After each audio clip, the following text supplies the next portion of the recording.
Recently, most of the work has been really trying to, in asthma itself, most of the work has been in trying to identify different phenotypes of asthma. So it's not a homogeneous disease, it's a heterogeneous, there's a lot of heterogeneity. And as a result, we're trying to focus on finding treatments that are tailored to fit certain asthma phenotypes. And that's where the advancement has been in recent years, and that's where most of the work's been done, is to see if there's a way to match the disease and the patient with the right treatment that they're going to respond to.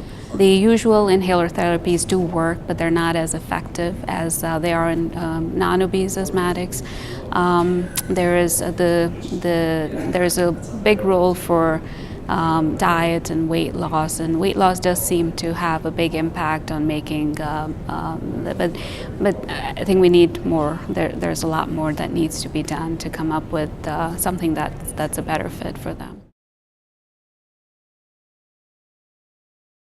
Obesity-associated asthma is also is more and more coming out to be its own group, its own cluster, its own phenotype, where they tend to be, patients who are asthmatics and are obese have, they're predominantly women.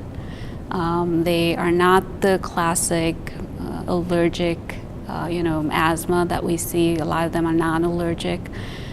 They seem to be very symptomatic. They seem to have severe degree of asthma, but they don't seem to have the traditional type of inflammation that we see in asthma, which is the eosinophilic or allergic inflammation. Prevention, it's always better. And we're seeing that, the rate of childhood obesity is increasing, so early intervention is key, and the changes that are being made in the schools where, diet, there's certain types of diets that seem to be better for people who are asthmatics than, low saturated fats, higher polyunsaturated fats, fruits, vegetables, the usual common sense things that make sense. So certainly early intervention and prevention is always great.